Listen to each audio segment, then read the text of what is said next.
శ్రీగురుభ్యో నమః.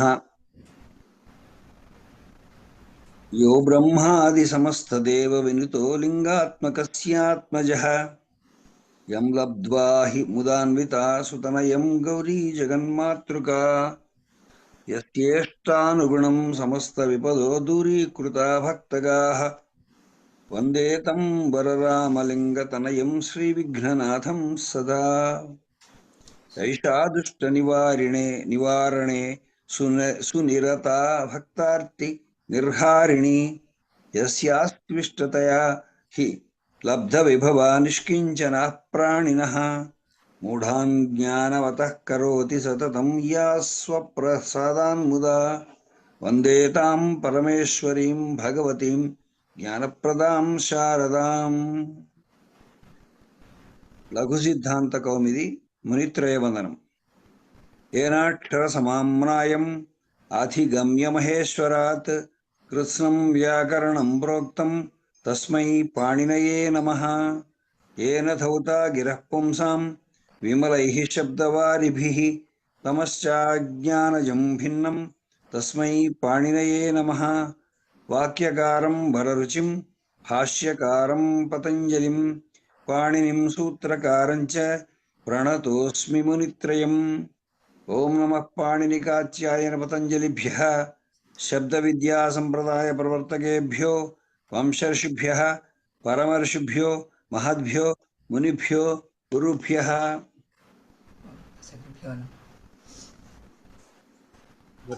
సరస్వతీం దేవీం శుద్ధాంగుణ్యాం కరోమ్యహం వినీయ ప్రవేశాయ లఘు సిద్ధాంత కౌముదీ. అత్యరస్యాం దిశి దేవతాత్మా మాయశ్వర సూత్రాలు చెప్తారా? ఐవుంగ్ లుక్ ఏవోంగ్ ఐఔచ్ హయవరట్ లణ్ యమగణనం జబణ్ గడదశ్ జబగడదశ్ ఖపచటతచడతౌ కపై శససర్ హల్ ఇది మహేశ్వరాణి సూత్రాణి. అస్యుత్తరస్యాం దిశి దేవతాత్మా హిమాలయో నామ నగాధిరాజః పూర్వాపరౌ తోయనిధివగాహ్య స్థితః పృథివ్యా ఇవ మానదండః. శ్రీగురుభ్యో నమః.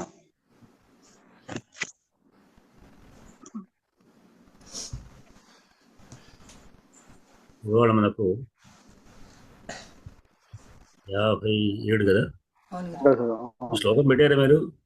అయ్యో లేదు పెట్టేసాను, ఇప్పుడే బయట లేదు లేదు లేకపోతే లేదు పెట్టేసాను అనుకున్నాను. అనుకోండి. పుస్తకం ఉందిగా. ఉంది చూడండి. తత్రాగ్నిమాధాయ సమృద్ధం సమృద్ధనా పెట్టేసాను. సమిద్ధం ఉండాలి. నా పుస్తకం సమృద్ధం అడ్డట్టున్నది కానీ సమిద్ధం అదే నేను వరకే సమృద్ధం ఏమిటా అని చూస్తున్నాను. పదం కరెక్టే. ఈ నేను తీసుకున్న పుస్తకంలో సమృద్ధం అని పడింది కానీ నిజానికి అర్థం సమిద్ధమే ఉన్నట్టుంది. ఇక్కడ పాఠాంతరం కూడా ఏమీ ఇవ్వలేదు. అంటే సమృద్ధం అని కూడా అనుకోవచ్చు, తప్పేం లేదు. కానీ మనకున్నటువంటి పుస్తకంలో సమృద్ధం అనే వ్యాఖ్యానంలో ఈ మల్లినాథ సూర్య వ్యాఖ్యానంలో కూడా సమిద్ధం అది అగ్నికి విశేషణం కాబట్టి సమిధలచే ప్రకాశించున్నటువంటి అని చెప్పడానికి సమిధల చేత సమృద్ధమైంది కూడా అనడం తప్పేం లేదు. కాకపోతే శ్లోకంలో ఒకటి ఉంది, వ్యాఖ్యానం ఒకటి ఉంది. ఇక్కడ తత్రాగ్నిమాధాయ సమిద్ధం స్వమేవ మూర్త్యంతరమష్టమూర్తి స్వయం విధాత తపసః ఫలానాం కేనాపి కామేన తపశ్చచార. తత్రాగ్నిమాధాయ సమిద్ధం మూర్త్యంతరం స్వమేవ మూర్త్యంతరమష్టమూర్తిః స్వయం విధాత తపసః ఫలానాం కేనాపి కామేన తపశ్చచార. చదవండి అరుణ గారు. గురుగారు.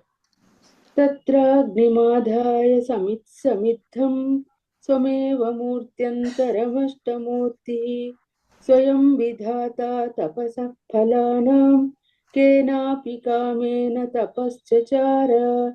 తత్రాగ్నిమాదాయ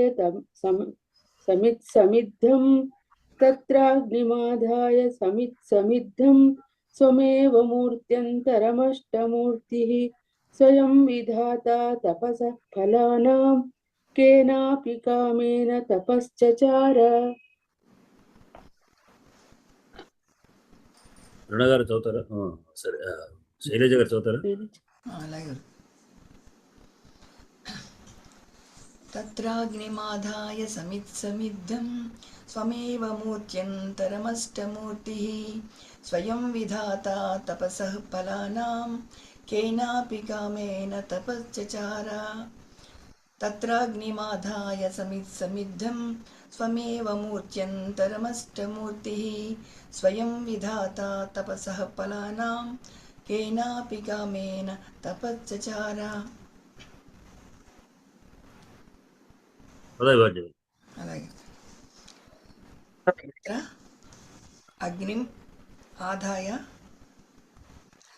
సమిద్ధం స్వం ఏవ మూర్త్యాంతరం అష్టమూర్తిః స్వం విధాత తపసః ఫలానాం కేన అపి కామేన తపః చచార.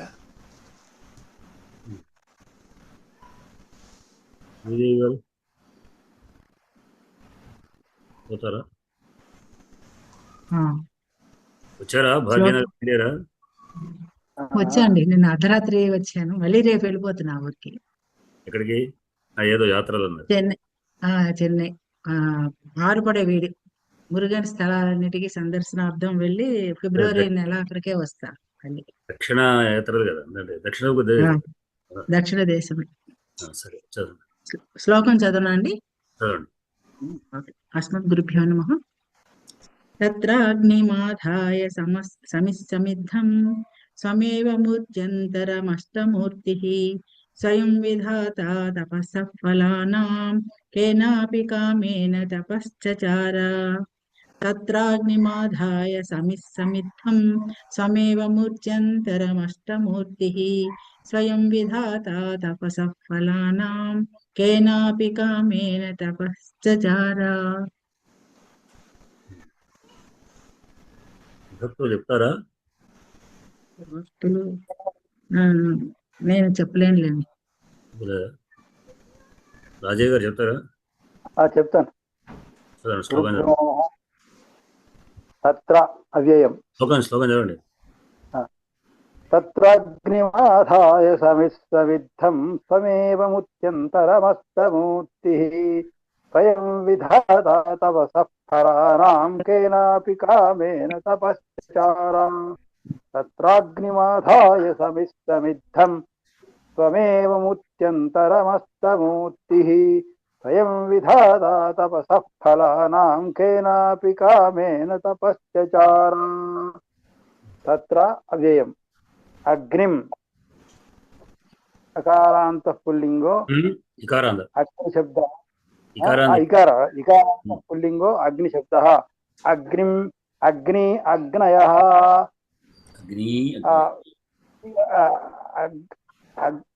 అగ్ని అగ్ని అగ్నయ అగ్నిం అగ్ని అగ్నీన్ అగ్నిం అగ్ని అగ్నీన్ అగ్నీన్ ద్వితీయ విభక్తి ఏకవచనాంతః. ఆదాయ ఆదాయ ఆ ప్లస్ ధా ప్లస్ త్వ ద్యవంతం. సమిద్ధం సమిద్ధ శబ్ద అకారాంత పుల్లింగో శబ్ద ద్వితీయ విభక్తి ఏకవచనం. స్వం స్వం स्वौ स्वान् स्वशब्दः अकारान्तः पुल्लिङ्गो स्वशब्दः द्वितीया विभक्ति एकवचनान्तं मूत्यन्तरं मूत्यन्तरं मूत्यन्तर अकारान्तः पुल्लिङ्गो मूत्यन्तर शब्दः द्वितीया विभक्ति एकवचनम् अष्टमूर्तिः इकारान्तः पुल्लिङ्गो अष्टमूर्ति शब्दः प्रथमा विभक्ति एकवचनान्तम् स्वयं स्वयं स्वयं स्वयं स्वयं स्वयं स्वयं ఇచ్చేదా అవ్యయం అని ఇచ్చారు. అన్నప్పుడు अव्ययम् अव्ययं करेक्ट अव्ययम् अव्ययम् एव अव्ययं विधाता विधाता विधातारौ विधातारः ऋकारान्तः पुल्लिङ्गो विधातृशब्दः प्रथमा विभक्ति एकवचनान्तः तपसः तपसा तपसोः तपसां सकारान्तः पुल्लिङ्गो सकारान्त नपुंसकलिङ्गो तपश्शब्दः षष्ठी विभक्ति एकवचनान्तः अंते कदा फलानां फलस्य फलयोः फलानां सकारान्तः पुल्लिङ्गो फलशब्दः नपुंसकलिङ्गो फलशब्दः षष्ठी विभक्ति बहुवचनान्तः अंते कदा केन किं शब्दः మకార मकारान्तः पुल्लिङ्गो किं शब्दः तृतीया विभक्ति प्रथम एकवचनान्तः प्रथम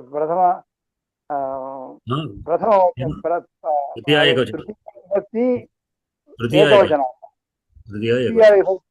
एकवचनान्तः केन काभ्यां कैः अंते कदा अपि अव्ययं कामेन अकारान्तः पुल्लिङ्गो कामशब्दः तृतीया विभक्ति एकवचनं कामेन कामाभ्यां कामैः तपः तपस् तपः तपसि तपांसि अकारान्तः पुल्लिङ्गो नपुंसकलिङ्गो तपश्शब्दः चचार क्रिया चचार चेरतुः चेरुः चचार चर भक्षणे गतौ भ्वादि प्रकरणं सकर्मकं स्टेट परस्मैपदी लिट् चचार चेरतुः चेरुः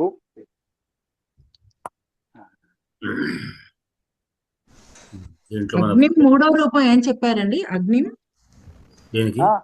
अग्निम अग्नि अग्नेन हरि शब्दवत् हरिम हरि हरि హరిం హరి హరి దాంట్లో ఒకటి ఏమన్నా కూడా కవి అగ్ని రవి దాశరథి చెప్పుకున్నాం మనం. అగ్నయ అని అగ్నయ అని అగ్నయ అని ఉంది, అందుకే సందేహం. ద్వితీయ అగ్నినే. ప్రథమాలో మీరు అన్నట్టు ప్రథమ అయితే అగ్నయ అవుతుంది.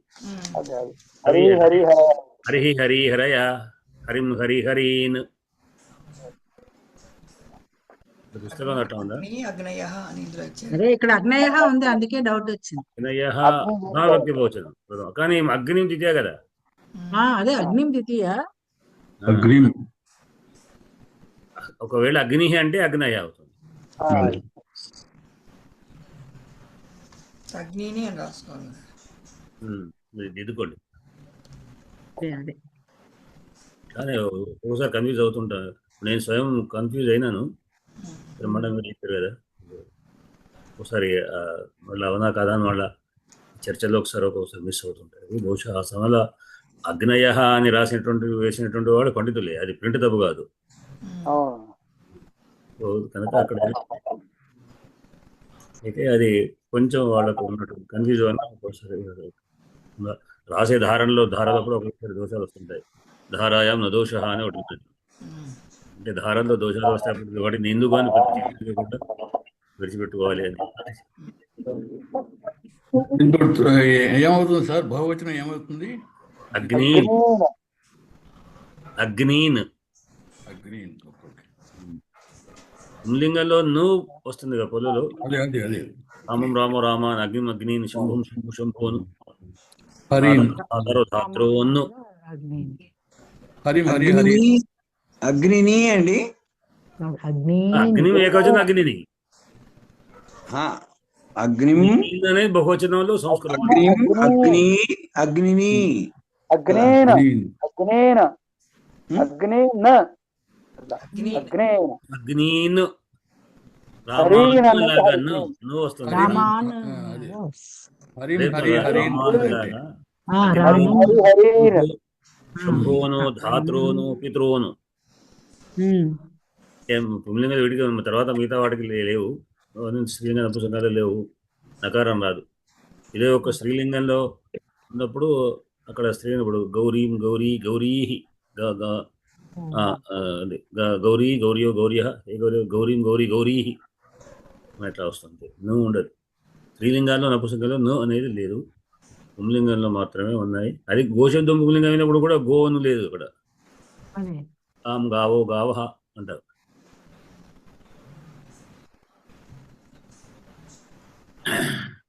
దీంట్లో చచార చరుధాతు చచార.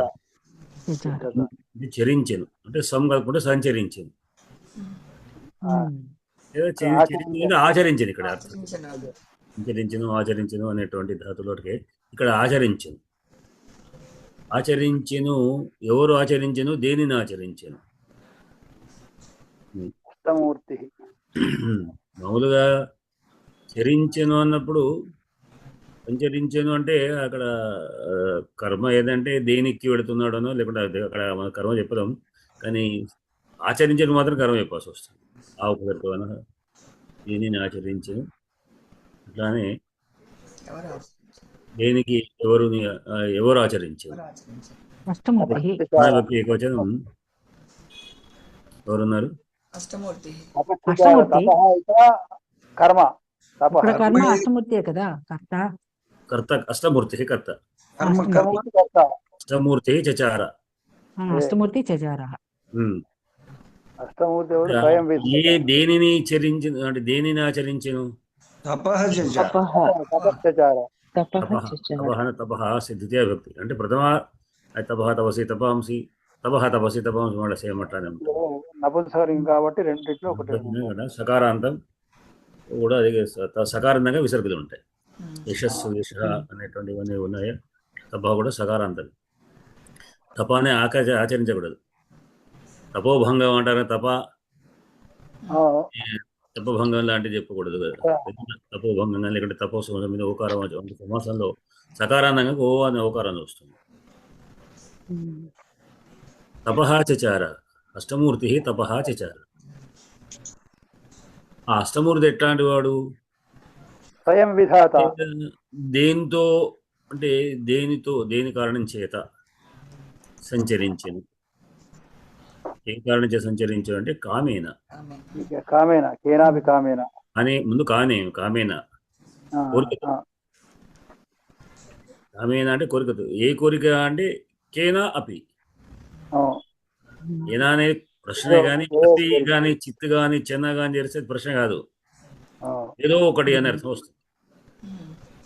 కేనా కానీ కేన చిత్ కానీ కేన చెన్న కానీ కేనాపి కానీ అని అది ఏదో ఒక కింశబ్దానికి అక్కడ ఉన్నటువంటి విశేష్యం తగ్గట్టుగా కింశబ్దం విభక్తి ఉండి దానికి చిత్తు చెన లాంటిది వస్తుంది.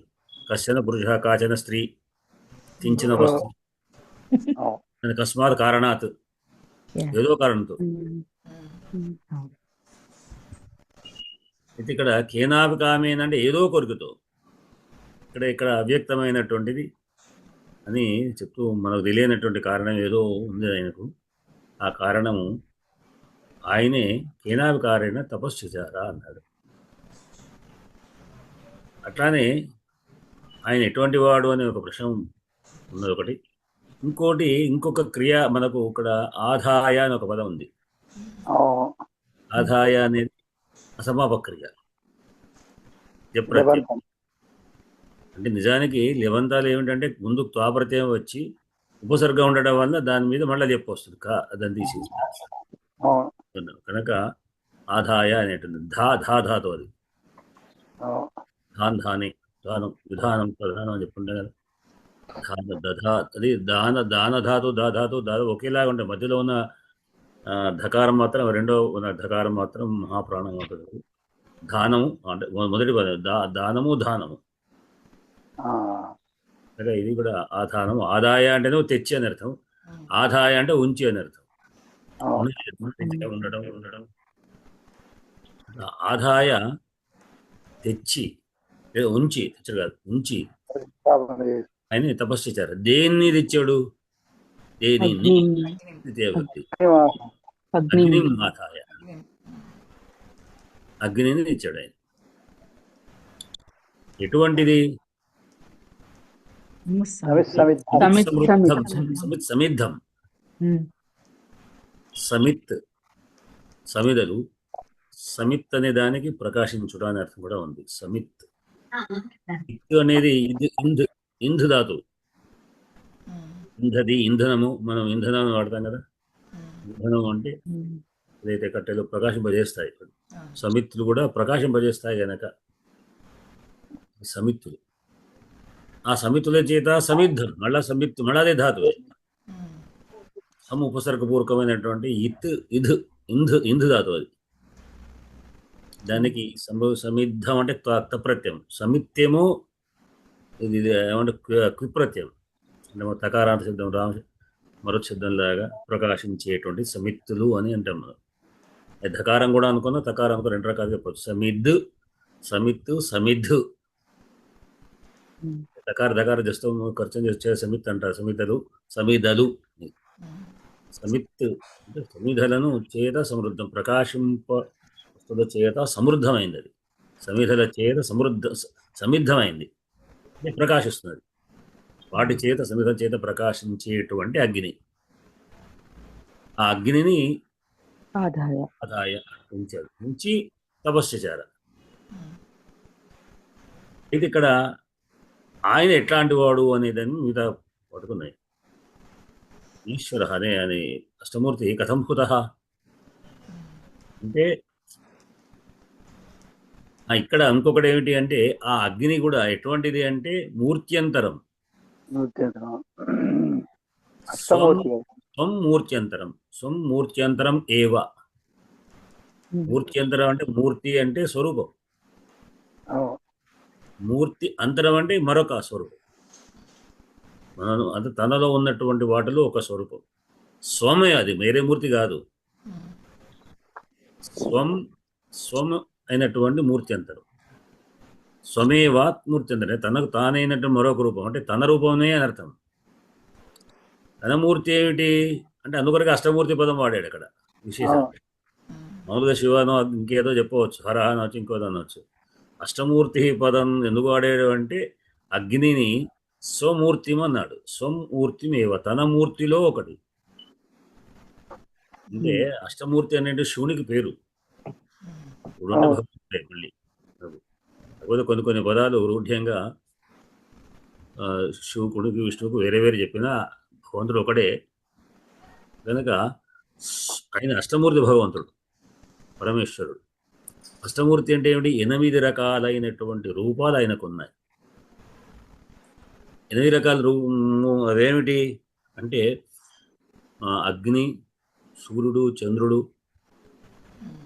పంచభూతాలు, తర్వాత యజ్ఞం చేసేవాడు, యజ్ఞకర్త. కొటేషన్ చూడదు, యజ్ఞకర్త అంటారు, యజమాని అంటారు. దానికి కొటేషన్ ఉంది. అథాగ్ని రవిరిందుశ్చ భూమిరాప ప్రభంజన యజమాన సమష్టౌచ. ఇది ఆయనకు మహాదేవునికి ఉన్నటువంటి మూర్తులు అని. అంటే పంచభూతాలు, సూర్యచంద్రులు, పంచభూతాలు అగ్ని ఉన్నాయి. పంచభూతాల్లో మళ్ళీ పంచభూతాల్లోనే అగ్ని ఉంది. అట్లానే ఇది ఏంటి యజ్ఞకర్త, యజ్ఞం చేసేటువంటి, యజ్ఞం కూడా యజమానం చేసేటువంటి విష్ణు భగవత్స్వరూపుడు అని అర్థంగా. కనుక పంచభూతాల్లో ఒకటైనటువంటి అగ్ని రూపాన్ని తాను ఇక్కడ మళ్ళా తాను ముందర పెట్టుకున్నాడు. తనను తానే ఇంకొకటిగా చేసుకొని అక్కడ ముందర పెట్టుకొని తన సమిక్షర చేత సమిద్ధమైనటువంటి అగ్ని స్వరూపకంగా తనను తాను అక్కడ ఉంచుకొని చేశాడు. అతనికి అష్టమూర్తి అని. అటువంటి వాడు ఎందుకు ఆయన ఎట్లాంటి వాడు అంటే ఆయనే విధాత. విధాత అంటే ఏంటి? ధాత అంటే సృష్టికర్త. ధాత ఇదే ధాతువు, ధాతనే ధాతువు. ధాత సృష్టించే చేసే అంటే ఆయన సృష్టించేవాడు, ఉంచేవాడు, సృష్టించేవాడు. విశేషణం విధాత అన్న ధాత అన్న ఒకటే. ఈ అనే ఉపసర్గతోని విధాత. ఆ విధాత దేనికి విధాత అంటే ఫలములకు. స్వయం విధాత ఆయన, స్వయమే విధాత. తానే విధాత ఆయన. దేనికి అంటే ఫలానా,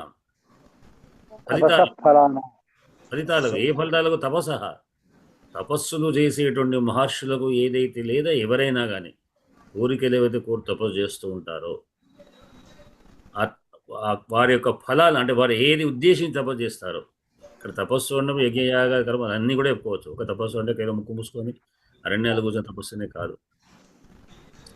తపస్సు లాంటి జప తపాలు అర్చనలు ఇవన్నీ భజన అన్నీ కూడా విభిన్నమైన పేరుతో ఉన్న అన్నీ మళ్ళీ ఒకే దాని కింద వస్తాయి, ఒకే కొడుకు కింద వస్తాయి. కనుక భగవంతుణ్ణి అర్చించి తన మనఃపూర్వకంగా యజ్ఞ యాగాలు కానీ తపస్సు కానీ చేస్తే వారు ఏదైతే ఆశిస్తుంటారో ఆ ఆశించేటువంటి దాని యొక్క స్వయమైనటువంటి విధాత. అంటే తానే తపస్సులకు ఫలితం ఇచ్చేటువంటి ఆయన మళ్ళీ ఆయన తపస్సు చేస్తున్నాడు. ఎందుకు చేస్తున్నాడు? కేనాభికారణైన. ఏ కారణం తెలియదు. ఆయన స్వయంగా అష్టమూర్తి, అనేకమైన వాటి మూర్తి. అటువంటి అష్టమూర్తి తన అగ్ని తానే పెరుచుకున్నాడు. తన అగ్ని తానే ప్రజ్వలింపజేసుకొని అటువంటి అగ్ని ముందు కూర్చొని ఆయనే స్వయం విధాత అయినప్పటికీ కూడా తపస్సులకు ఫలితం ఇచ్చేవాడు అయినప్పటికీ ఆయన తపస్సు చేస్తున్నాడు అనేటువంటిది ఒక భగవంతుడి యొక్క. కాళిదాసుకు ఈశ్వరుడు శివుణ్ణి వర్ణించడం అంటే చాలా బాగా ఇష్టమైనటువంటి శివభక్తుడు ఆయన, ఒక రకంగా చెప్పాలంటే. ఎందుకంటే ప్రత్యేక కుమార సంభవే రాశాడు. పంచమ స్కంధ వాటిలో శివునికి సంబంధించినటువంటి అనేకమైనటువంటి పురాలు ఉన్నాయి. ఇదివరకే ముందు వాగర్థ సంపృక్తం కావచ్చు, కానీ తర్వాత మిగిలినటువంటి మాడవికాగ్నిమిత్రంలో కానీ, మాడవికాగ్నిమిత్రంలో అష్టమూర్తి పదాలు ఉన్నాయి. వేరే ఉన్నటువంటి అష్టమూర్తి వర్ణన దాంట్లో దాని అభిజ్ఞా శాకుంతల కానీ మిగతా అన్నింటిలో పరమేశ్వరుని యొక్క భక్తి గలవాడు. అందుకని ఇక్కడ మాత్రం ఈ ప్రథమ సర్గలో ఈ కొన్ని ఒకటి రెండు మాత్రమే మనకు ఆయన పెట్టాడు. ఆయన పంచమ సర్గలో ఆయన ఒక అద్భుతమైనటువంటి వర్ణన. తర్వాత పార్వతీదేవి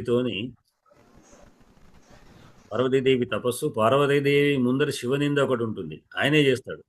అప్పుడు ఆమె చెప్తుంది పరమేశ్వరుడు గొప్పదనం ఏంటని. అది కూడా అద్భుతమైనటువంటి శ్లోకాలు అవన్నీ కూడా మహేశ్వరుడు తత్వాన్ని చెప్పేటువంటి. అది నేను నిజంగా ఈ ప్రథమ సర్గలో అది చెప్పుకుందాం అనుకున్నాను. సరే మొదటిసారి చూద్దాంలే అని ఎట్లా అనిపిస్తుంది. అటువంటి యొక్క ఆయన యొక్క తపస్సును తనకు తానగానే చేశాడు అనేటువంటి శ్లోకంలోని తత్రాగ్నిమాధాయ సమిద్ధం స్వమేవ మూర్త్యంతరమష్టమూర్తి స్వయం విధాత తపసః ఫలానాం కేనాపి కామేన తపశ్చచార. ఇంత సందులు ఏమి ఉన్నాయి ఒకసారి.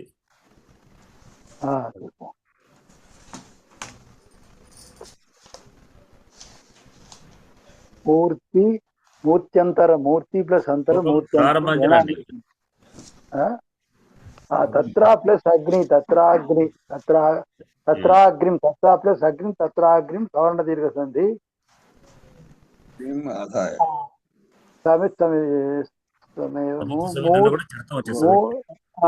సమిద్ధం ఇది పెద్ద ఇదే దీంట్లో.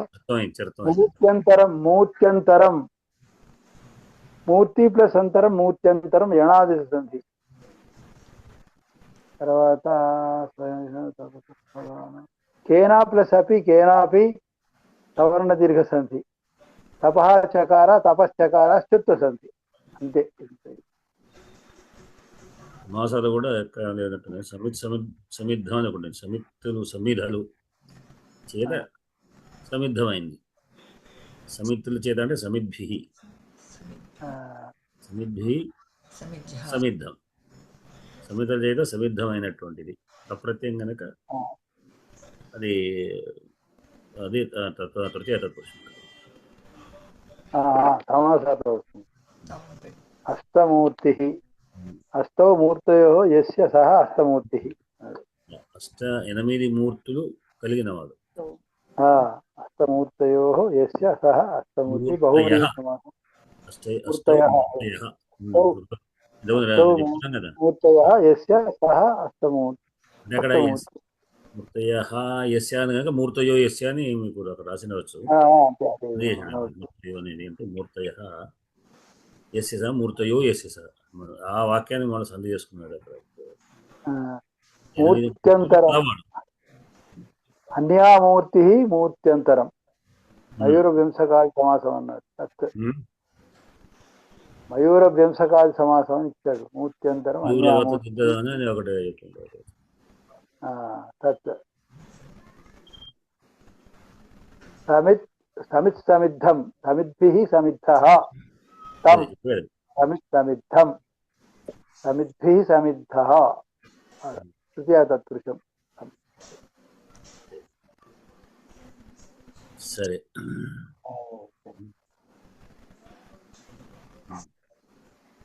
మీకేమైనా కొంచెం విశేషమైనటువంటి అంశాలు ఏమైనా వస్తాయి?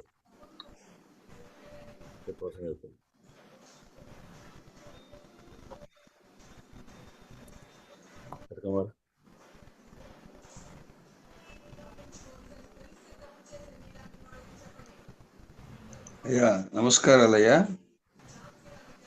ఇది అర్థం కావడమే కష్టంగా ఉంది, ఇంకా అసలు విశేషాలు వెతకడం అంటే. కానీ ఒకటి మాత్రం నాకు తోల్చినది ఏంటంటే, ఇప్పుడు ఈ పాతంజలి యోగ సూత్రాలు చదువుకున్నాం మేము ఎంఏ సంస్కృతంలో. అక్కడ ఈ అష్టమూర్తి యొక్క లక్షణాలు చెప్పడం జరిగింది. సోమయాజిని కూడా అష్టమూర్తిగా అంటే దైవస్వరూపంగా భావించి పంచభూతాలు, సూర్యచంద్రుడు అంటే పంచభూతాలు సూర్యచంద్రుడు ఏమిటి అంటే ఇవి మనకు సాక్షులు. మామూలుగా చూడండి, ఎక్కడ ఏం జరిగినా సాక్షులు ఎవరయ్యా అంటే పంచభూతాలను సూర్యచంద్రులనే తీసుకుంటాం. కాబట్టి యజ్ఞం చేస్తున్నప్పుడు మరి ఈ యజ్ఞానికి సాక్షి ఎవరు అంటే ఖచ్చితంగా సోమయాజి. యజ్ఞం చేసేటటువంటి కూడా సాక్షి. సోమయాజిని కాదు, యజ్ఞకర్త అని అర్థం. సోమయాజి అంటే సోమయాగం చేసేవాడు మాత్రమే సోమయాజి అవుతాడు. అది యాజి, యజమాని. ఎవరైతే యజమానిని కూడా అక్కడ శివుడి యొక్క రూపంగా వాజపేయి సోమయాజి. వాజపేయి కూడా వాజపేయి యాగం చేసినటువంటి వాడు.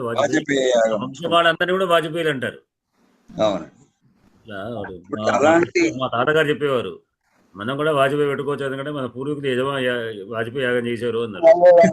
ఆ విషయం ఇందులో మొత్తంగా ఆ పదం మాత్రం చెప్తుండేవాడు, చాలాసార్లు గుర్తు చేస్తుండేవాడు. అంటే వాజపేయి యాగం చేసేటువంటి వాళ్ళు ఆయనే కాకుండా వాళ్ళ సంతానం వాళ్ళు కూడా వాజపేయి అనే పదంలో వాడబడుతుంటారు అనేటువంటి. కాబట్టి ఇక్కడ ఎవరు ముందు, కాళిదాసు ముందా పాతంజలి ముందా అని అంటే ఈ పాతంజలి యోగ శాస్త్రమే చాలా పురాతనమైనటువంటిది. మీరు ఈ దీనికి దానికి సంబంధం లేదు. ఇప్పుడు అన్ని అవే తీసుకుంటున్నారు. కాదు, ఆయన తీసుకున్నాడు, ఈయన తీసుకున్నాడు, వేరే విషయం.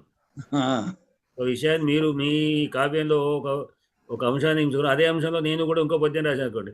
ఇక్కడ అంశము మీ అంశం నేను దొంగలించగా, నా అంశం మీరు దొంగలించగా, అది భావం ఆటోమేటిక్గా వచ్చినటువంటి విధంగానే అష్టమూర్తి అనేటువంటిది దీంట్లో కాదు, వైదికమైనటువంటిది.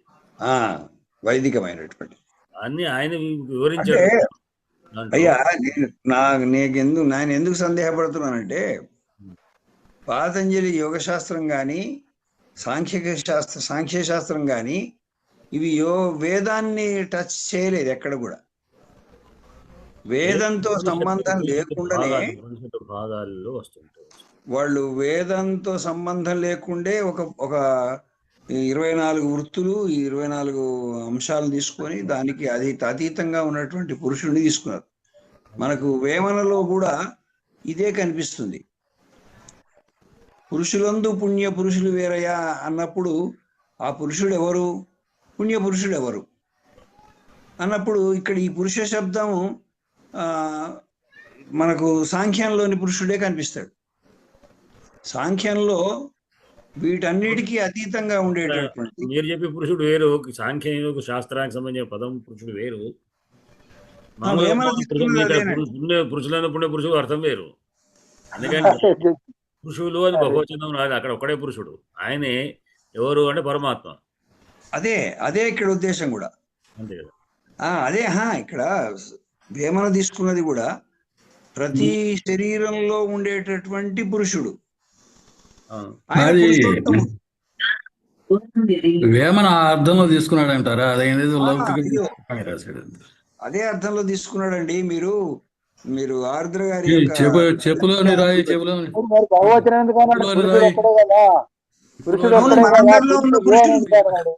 అదొక వ్యాఖ్యానం, చెప్పింది విశేషమైన వ్యాఖ్యానం. రాజయ్య గారు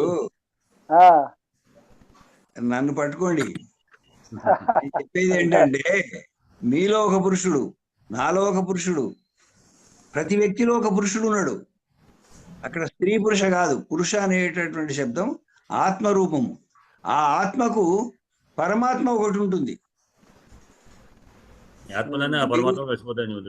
మీరు ఒకటి విషయం చూడండి, ఆ పద్యం మొత్తం చదవండి, మీకు తెలుస్తుంది. ఆ పద్యం ఏంటంటే పురుషులందు పుణ్య పురుషులు వేరయ్యా అన్నప్పుడు ఒకటి భౌతికమైనటువంటిది, ఒకటి ఆధ్యాత్మికమైనటువంటిది. ఉప్పు కప్పురము. ఉప్పు భౌతికమైనటువంటిది. ఉప్పు తిన్నవాడు ఊరును అంటే ఉప్పు తింటే శరీర దారిఢ్యం వస్తుంది అని అర్థం. కానీ కప్పురం తినరు. కప్పురం తినేది కాదు. అదేమిటి? దేవతారాధనకు ఉపయోగించేది. అంటే మనిషిని ఆధ్యాత్మికమైనటువంటి రూపంలోకి మళ్లించేటటువంటిది అది. చూడ చూడ రుచులు జాడవేరు. చూడ అంటే చూడగా అంటే పరిశీలించగా తెలుస్తుంది అది. అంతేగాని ఊరికేనే కంటితోటి చూస్తే తెలిసేది కాదు అది. ఆ చూడ అని వాడటంలో ఉద్దేశం ఆయన వేమన పూర్తిగా సాంఖ్య శాస్త్రాన్ని, పాతంజలి సూత్రాలను చదివి చెప్పినటువంటి పద్యాలే అవన్నీ కూడా. అందుకోసం అక్కడ ఎట్లా చెప్పాడు, చూడ రుచుల జాడవేరు. రుచి అంటే ఒక చోట రుచి, ఒక చోట కాంతి. ఉప్పు దగ్గరేమో రుచి, కర్పూరం దగ్గరేమో కాంతి. ఇవి రెండు వేరు. ఒకటి ఆధ్యాత్మికము, ఒకటి భౌతికము. కాబట్టి మన మనిషి ఎంతసేపు భౌతికంగా వెళ్ళినవాడు ఏమవుతాడు, ఆధ్యాత్మికంగా వెళ్ళినవాడు ఏమవుతాడు అనేటటువంటి దారిలోకి ఆయన తీసుకొచ్చాడు. కాబట్టి సాంఖ్యకం చదివితే మనకు తెలుస్తుంది ఈ విషయం. ఇప్పుడు నేను ఎందుకంటే అది వంట పట్టింది కాబట్టి ఆ వేమన పద్యాల్లోంచి నేను ఇది పట్టుకుంటున్నా. కాబట్టి ఇక్కడ పురుషులందు పుణ్య పురుషులు వేరయ్యా అన్నప్పుడు ఖచ్చితంగా అది మనలో ఉండేటటువంటి ఆత్మ అది పుణ్యం వైపు వెళ్ళినప్పుడు అది పుణ్య పురుషుడు అవుతుంది. లేకపోతే పుణ్య అంటే మంచి అనే అర్థం ఎక్కడా లేదు. మంచి పురుషులు కాదు అది. మంచి పురుషులు అనే మాటే లేదు అక్కడ. పుణ్య పురుషులు ఖచ్చితంగా అది పుణ్యం సంపాదించుకున్నటువంటి వాడికే వర్తిస్తుంది. దాన్ని కూడా వారు ఇప్పుడు ఏకీభవిస్తారు అనుకుంటా. లేదు సార్, నేను ఇప్పుడు వేమన యోగ అయితే ఉండొచ్చు, కానీ ఆయన రాసినవన్నీ యోగ శాస్త్రానికి సంబంధించినవి ఏం కాదు, లౌకికమైన. అట్లా ఆయన అభిమానులు ఆయన్ని పైకి లేపడానికి తయారు చేశారు అంతే. ఆయన అభిమానులు కాదు. మీరు ఇంకోసారి లోతుగా పరిశీలించాల్సిన అవసరం ఉంది. ఎందుకంటే ఇక్కడ నేను చెప్పేది కాదు, ఆరుద్ర గారు మహాకవి ఆయన చెప్పిన మాటలు నేను చెప్పేది. ఆయన ఒక్కొక్క పద్యాన్ని పరిశీలించి ఆయన 2 పాదాల్లో ఏం చెప్పాడు, 3వ పాదాన్ని చెప్పాడు. సరే, ఇప్పుడు ఇదంతా మనకు డీవియేషన్ అవుతుంది. కానీ ఇక్కడ మన ఉద్దేశం ఏంటంటే ఈ అష్టమూర్తులు అనేటటువంటిది పంచభూతాలు, సూర్యచంద్రులు, వీళ్ళు సాక్షులుగా ఉంటారు దేనికైనా. కాబట్టి ఇక్కడ శివుడు తపస్సు చేస్తున్నాడు. దేనికి తపస్సు చేస్తున్నాడు, ఎందుకు చేస్తున్నాడో తెలియదు. కానీ ఆయన తపస్సు చేయడం ఏంటి? ఆయనే అందరికీ ఫలితాలను ఇచ్చేటటువంటి వాడు. ఇది మనకు దక్షయజ్ఞంలో కూడా చెప్తారు. అక్కడ దక్షయజ్ఞంలో యజ్ఞం జరుగుతుంటే హవిస్సులన్నీ స్వాహ అంటే అవన్నీ కూడా ఆయన ఎక్కడో వాకిట్లో పెట్టిన విగ్రహం దగ్గరికి వెళ్ళిపోతుంటాయి. ఈ దేవతలకు అందవు. ఈ దేవతలకు కానీ వీళ్ళకి కానీ ఋషులకు కానీ ఎవరికి అందకుండా ఇంద్రాది దేవతలంతా ఇట్లా నొరలు పెట్టుకొని కూర్చుంటే అక్కడికి వెళుతున్నాయి, శివుడి దగ్గరికి వెళుతున్నాయి స్వాహాకారాలన్నీ కూడా. అంటే అన్నింటినీ తీసుకోగలిగిన వాడు ఆయన విధాత. కాబట్టి ఆయన అందరికీ పంచవలే, దాన్ని పంచాల్సిన బాధ్యత ఆయనకుంది. ఎవరిది డిస్ట్రిబ్యూషన్ చేసేసి, ఒరే ఇంద్రుడు నీ భాగం ఎంత, అగ్ని నీ భాగం ఎంత, యముడి నీ భాగం ఎంత అని ఒక్కొక్కటి దిక్పాలకుల దగ్గర నుంచి అందరికీ ఇవ్వాలి. అలాంటి వాడే కేనా అపి కామేనా, ఏదో ఒక కోరికతోటి ఆయన తపస్సు చేస్తున్నాడు అనేటటువంటి ఒక పరమాత్కృష్టమైనటువంటి ఒక భావాన్ని తీసుకొచ్చి చెప్పాడు కాళిదాస్ అని నా ఉద్దేశం. ధన్యవాదాలు. ఇక్కడ ఏమిటంటే ఆయన అష్టమూర్తి కదా, అష్టమూర్తి అయినప్పుడు, ఆయన విధాత అయినప్పుడు తపస్సు చేయవలసిన అవసరం ఏమున్నది అని ఒక ప్రశ్న వస్తుంది.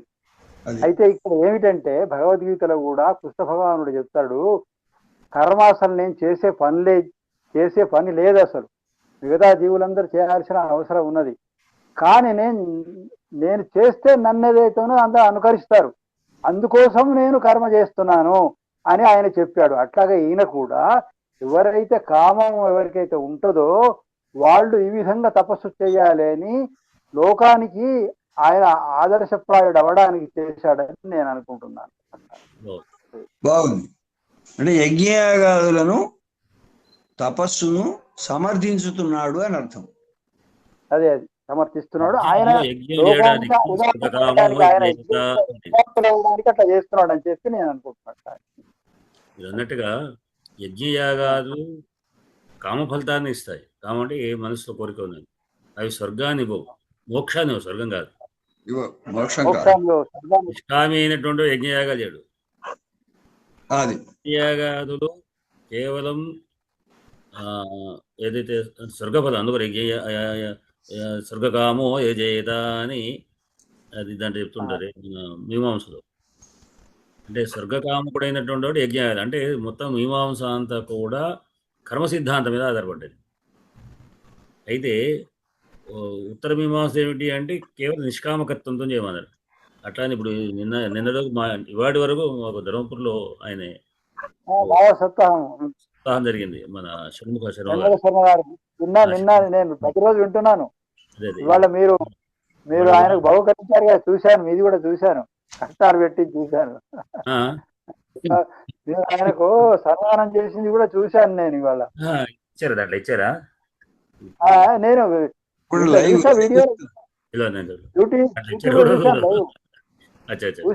ఉపనిషత్తులో కూడా పిలిచాడు. ఆయన ఏమన్నాడంటే భగవంతుడైనప్పటికీ కూడా అందరినీ నిష్కామకత్వంతో నువ్వు ఎవరు ఏం ముట్టకుండా అని చెప్పలేదు.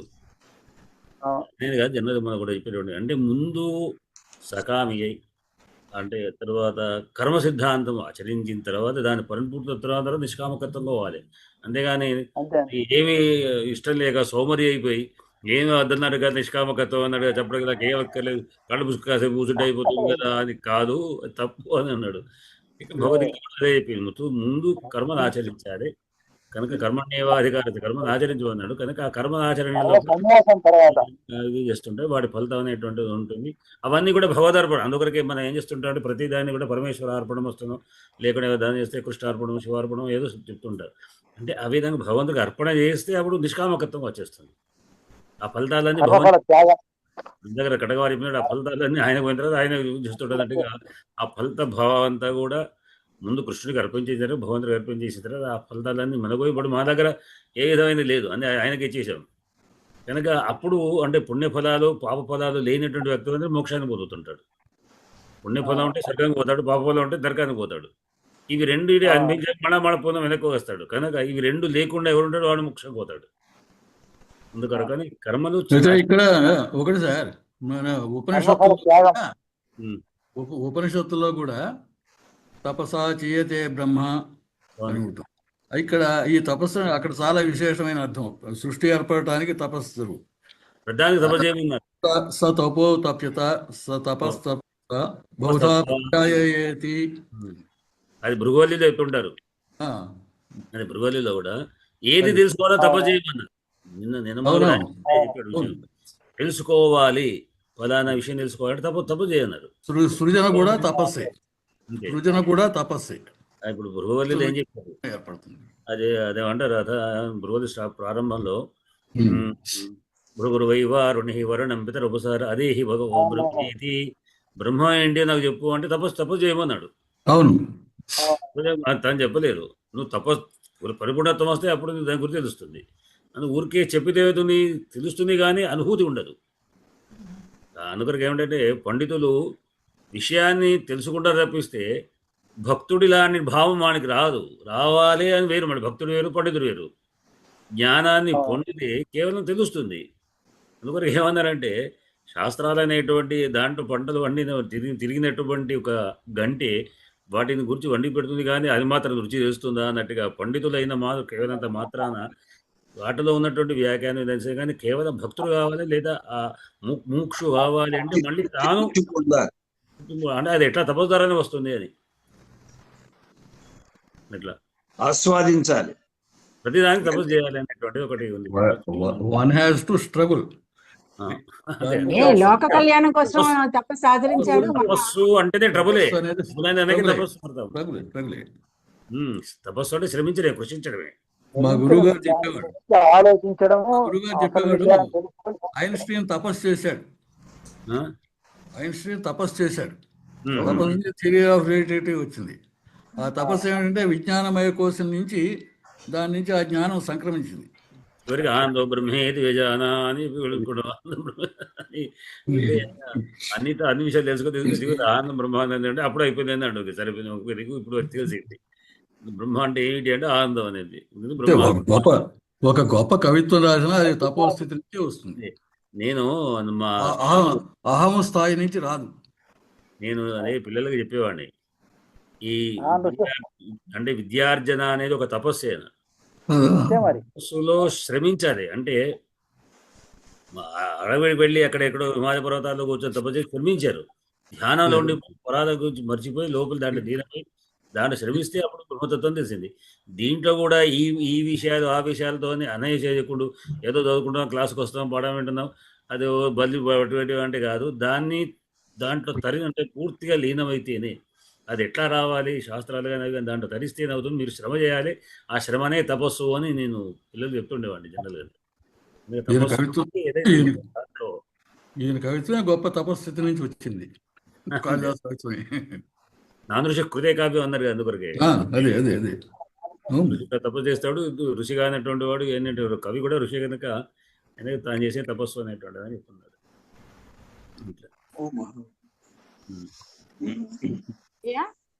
చెప్పండి. ఇప్పుడు కొన్ని శ్లోకాల తర్వాత చివర మనకి వివరణలు ఇస్తున్నప్పుడు ప్రథమ శ్లోకం నాటక అభిజ్ఞాన శాకుంతల నాటక ప్రథమ శ్లోకం యా సృష్టి చదవమని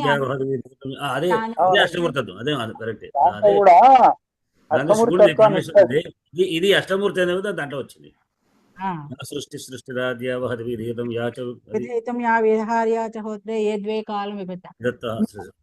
ఇప్పుడు ఆయన లోక కళ్యాణార్థం లేదా అందరూ ఆచరించడం కోసం తనలు చూసి ఆచరించడానికి మార్గదర్శకంగా చేశాడని కూడా మనం తీసుకోవచ్చు. ఈ కేనపి కామైనా అన్నప్పుడు మన లోక కళ్యాణార్థం ఎందుకో తర్వాత తెలుస్తుంది. సస్పెన్స్ అది ఇప్పుడు సస్పెన్స్ పెట్టాడు అంటే ఇక్కడ ఉన్నటువంటి ఎందుకు చెప్పాడంటే ఈయన దగ్గర తపస్సు చేస్తున్నాడు కనుక ఈయన తెలియదు అన్నట్టు. కేనాపి కారణే తపస్సు చేశారు అని ఎవరు హిమవంతుడికి తెలియదు, మనకు తెలియదు. అక్కడ హిమవంతుడు విషయం ద్వారా ఏంటంటే హిమవంతుడి దగ్గర ఆయన తపస్సు చేస్తున్నాడో తెలియదు, మొత్తం తపస్సు చేస్తున్నాడు మాత్రం హిమవంతుడికి తెలుసు. ఎవరో కూడా ఇదే అడిగారు. గమ్మత్ ఏమిటి, పరస్పర తపస్సంపత్ ఫలాయుధ పరస్పరవు అని ఒక శ్లోకం ఉంది. ఏది మన చంద్రాలోకంలోనూ దీంట్లో ఉన్న శ్లోకం. ఆయన మన అప్పకి రాసింది ఒకటి ఉంది. దాంట్లో వాళ్ళిద్దరు కూడా గమ్మత్ ఏమిటి, పార్వతీ దేవి తపస్సు చేసినా పరమేశ్వరుడు తపస్సు చేశారు. మరి ఎవరు చేశారు, ఇద్దరి ఫలితం వాళ్ళకొళ్ళకేనట. అంటే ఆయన దేవిని ధ్యానం చేస్తూ తపస్సు చేశాడు, ఆమెనేమో భగవంతుడి శివుని తపస్సు చేస్తున్నాడు. పరస్పర తపస్సు వలన ఇద్దరు కూడా పరస్పరమైన ఫలాన్ని ఇచ్చుకున్నవారు. ఫలాయితో జగత పితరో వంది అని ఈ విధంగా శ్లోకం చెప్తుంటారు. ఇట్లా కనుక ఆయన నిరంతరం ధ్యానం చేస్తున్నాడు. ఎందుకు ధ్యానం చేస్తున్నాడు అంటే ఏదో ఒక అయినటువంటి దివ్య శక్తి అయినటువంటి దాని కొరకే చేస్తున్నారు అనేటువంటి ఆమె కూడా నిరంతరం ధ్యాన స్వరూపులని కదా. కనుక ఎప్పుడు ధ్యానము, ఎప్పుడు తపస్సు, ఎప్పుడు ధ్యానం, ఎప్పుడు ఆయనకి ఎందుకు అవసరం, ఎవరి గురించి తపస్సు చేస్తున్నాడు, ఎవరు ధ్యానం చేస్తున్నాడు, ఎప్పుడు ధ్యానపరుడే. యోగుల్లోకెల్లా గొప్ప యోగి ఆయనే, సన్యాసులకు పెద్ద సన్యాసి ఆయనే, గృహస్థులకు గొప్ప గృహస్థుడు ఆయనే. మళ్ళీ ఎందుకంటే సగం శరీరాన్ని భార్యకి ఇచ్చాడు, ఇంకేమున్నది సగం. సన్యాసులు అందరూ కూడా ఆయన తీసుకున్నారు. గృహస్థుడుగా అయితే గృహస్థుగా వీళ్ళంతా సన్యాసం విడిచిపెట్టి గృహస్థుగా చేసుకోవాలి కదా. కానీ వాడు సన్యాసం అందరికీ మళ్ళీ ఆశ్చర్య కూతురు ఆయన అయినాడు. కాదా సన్యాసం అందరూ కూడా తప్ప యోగ చూసేది పరమేశ్వరం గురించి. అట్లానే పెద్ద పెద్ద సన్యాసి ఆయనే, పెద్ద గృహస్థుడు కూడా ఆయనే వాళ్ళ. ఎందుకంటే గొప్ప భార్య అత్యంత ప్రేమ కలిగినటువంటి సగం దేహాన్ని ఇచ్చినటువంటి వాడు ఎవరున్నారు. అటువంటి ఆ పరమేశ్వరుడు తప చేసాడు అంటే ఎందుకు చేశాడు, అందుకు కారణం ఇది అని చెప్పడానికి వీల్లేదు. అని చేస్తుంటే ఎప్పుడు చేసే వ్యక్తి అని అక్కడ వచ్చి చేస్తున్నాడు, ఆ హిమాలయం మీద వచ్చి చేస్తున్నాడు. ఆ దగ్గరలో అన్నట్టు తత్ర అన్నాడు. తత్ర అనే పదానికి అక్కడే, ఎక్కడ అంటే ఎక్కడైతే హిమవంతుడి శిఖరాలు ఒకసారి మీద ఇంతకుముందు కూడా మనం చెప్పుకున్నాం. ఏదో ఒక మొన్న ఏదో శ్లోకాలు చెప్పుకున్నాం కదా. సానువుల్లో లోపల ఒకదానికి ఏదో ఒక దాని మీద అక్కడ చేస్తున్నాడు ఆయన. ఆ పక్క చుట్టూ కూడా వాళ్ళంతా కూడా శివదూతలు వాళ్ళంతా కూడా ఉన్నటువంటి వారు, వాళ్ళంతా చుట్టూ ఉన్నారు. అటువంటి చోట అక్కడక్కడ వాళ్ళు అక్కడ ఉన్నారు, ఆయన అక్కడ ఉన్నాడు. అక్కడే నందీశ్వరుడు ఉన్నాడు. అదేవిధంగా అటువంటి చోట ఆయన తపస్సు చేస్తున్నాడు అని.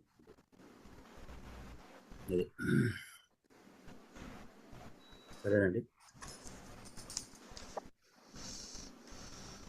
తత్రాగ్నిమాధాయ సమిత్ సమృద్ధం స్వమేవ మూర్త్యంతరమష్టమూర్తి స్వయం విధాత తపసః ఫలానాం తేనాపి కామేన తపశ్చచార అని అటువంటి భగవంతుడి యొక్క సంసర్గలో ఉన్న ఈ శ్లోకాలలో అంటే మనకు శివుని యొక్క తత్వాన్ని చెప్పేటువంటి, ఇంకా ముందు తర్వాత వేరే శబ్దాలలో ఉంటాయి. వరకు అమ్మవారి యొక్క అది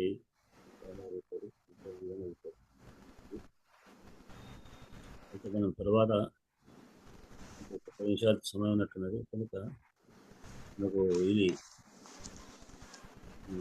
మనం చెప్పుకున్నాం కదా ఇవాళ హోర్లీ సూత్రం ఒక్కసారి చెప్పుకుందాం. హోర్లీ సూత్రంలో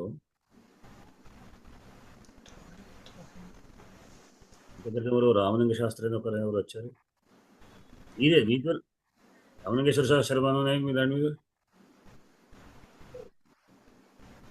వేరే వాళ్ళు అదే రవి గారు అది రామలింగేశ్వర శాస్త్రి పేరు ఒకటి మాకు అర్థం కదా, చనికొండవారు. అయ్యా రామలింగేశ్వర శర్మ మా అబ్బాయి అండి. అదేదో జూమ్ లో వాడి పెట్టుకున్నట్టున్నాడు, ఆ పేరు చూసుకోవాలి. అదే నేను మీరు ముందు మీ కెమెరా పడిగా నేను చూసి తిరుగుంటే ఎవరో భవిష్యత్తు ఎప్పుడు చేరినట్టు అనుకున్నాను. మళ్ళీ పేరు అది కదపడితే చూస్తే మళ్ళీ మీద అడిగి పేరు అది నేను పేరు మార్చలా, మర్చిపోయా. పర్వాలేదు, ఏదైతే ఏ పేరు అయితే మాకే నేను కొంచెం ఏంటంటే ఇంకెవరు వేరే వాళ్ళు వచ్చారా దీంట్లోకి, మరి ఎవరన్నా మొన్న వాళ్ళు వచ్చారు కదా అట్లా వచ్చారేమో ఎవరన్నా అని అనుకున్నాను. సరే, ఇక్కడ మన తోర్లీ సూత్రం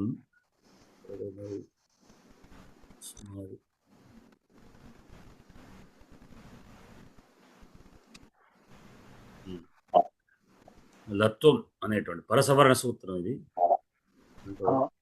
తోర్లీ అనే సూత్రంలో తోహో లీ, తోహో అనే షష్ఠీ భక్తి, అట్లా లీ అనేదేమో సప్తమి భక్తి. అంటే టూ తీసుకుంటే షష్ఠీ భక్తి, టూ అంటే తవర్గ అని అర్థం. తవర్గ యొక్క స్థానంలో లీ పరం, లీ అంటే లకారం పరం, ల అనే దాన్ని తీసుకుంటే లీ అంటే రామే లాగా లు తీసుకుంటే రామ్ లకారం, లు అనేది జలముఖ శబ్దం లాగా వాటిలాగా లు అని తీసుకుంటే జలముచ్చిలాగా లీ అయినది. అట్లా లకారాంత శబ్దం అయినటువంటి లీ, లా అంటే లానే అది, లు అంటే లకారం, లీ అంటే తోహో లీ తకారమునకు ఈ పరంగా ఉంటే ఏమవుతుంది, పరసవర్ణం అనేది వెనక సూత్రానుబంధంగా వస్తుంది. పరసవర్ణం అంటే ఏమిటి అంటే పరమందు ఏది ఉంది, పరం ఏది ఉంది లకారం, పరమందు ఏ వర్ణం అయితే ఉందో అదే వర్ణము స్థాని యొక్క స్థానంలో వస్తుంది. ఎదురు కూడా మనం పూర్వసవర్ణం పరసవర్ణం చెప్పుకుందాం. పూర్వసవర్ణం పూర్వం అప్పుడు అజంత అంటే చెప్పుకుందాం. ఏంగంతే ఏంగా సూత్రం వచ్చి వాటిలో ఒక పూర్వసవర్ణం మనం అహం శివోహం ఒకర్పశ చెప్పుకుంటాం కదా. శివోహం పూర్వసవర్ణం, అది పరసవర్ణం. పూర్వసవర్ణం శివో ఓకారమే 2 స్థానం వస్తుంది. ఇది పరసవర్ణం.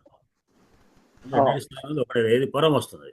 పరం అంటే లకారం వస్తుంది, తవర్గ స్థానంలో లకారం వస్తుంది అర్థం. టోటల్ ఓర్లీ అంటే తవర్గ యొక్క స్థానం, తవర్గ స్థానం లకారం వస్తుంది అన్నప్పుడు అన్ని తవర్గ వర్ణాలు అన్నీ పోతాయి. అన్నిటి స్థానంలో లకారం వస్తుంది, ఒక లకారమే ఇక్కడ వచ్చేది.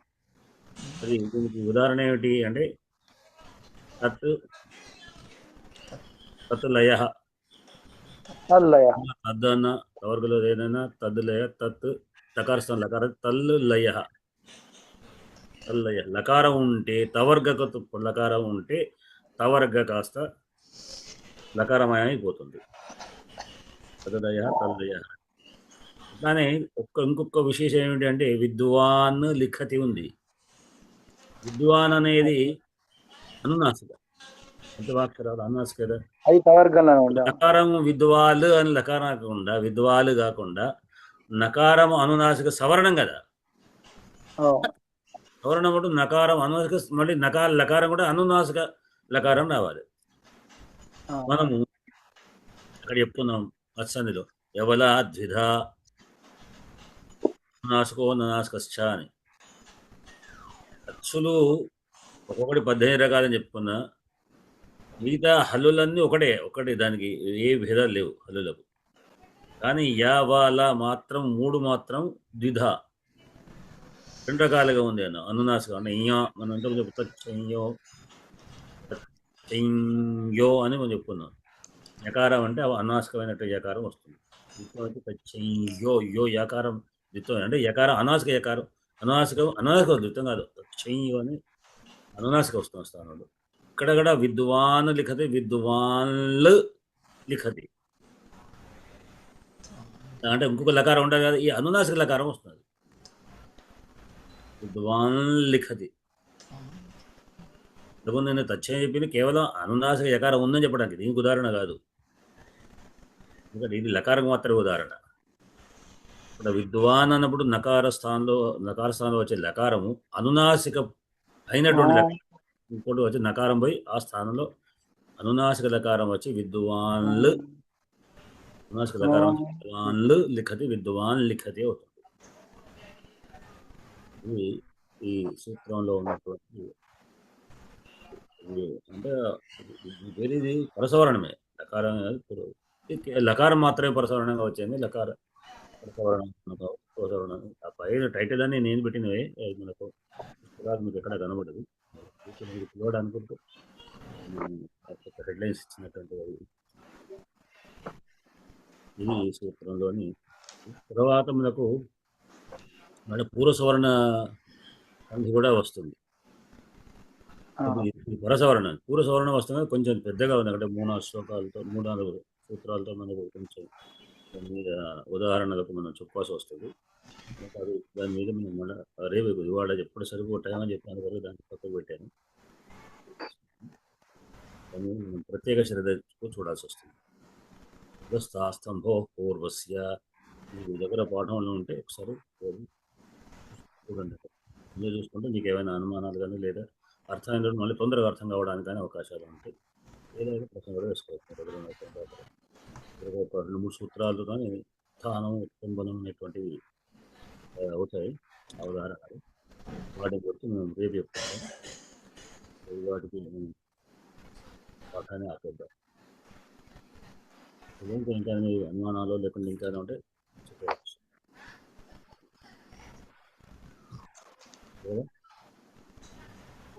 ధన్యవాదాలు. ప్రజాభ్యుత్పం న్యాయేన మార్గేణ మహీమహీజ గో బ్రాహ్మణేభ్యో శుభమస్తు. లోకా సమస్తా సుఖినో భవంతు. స్వస్తి. శివరాత్రి. ధన్యవాదాలు. ధన్యవాదాలు.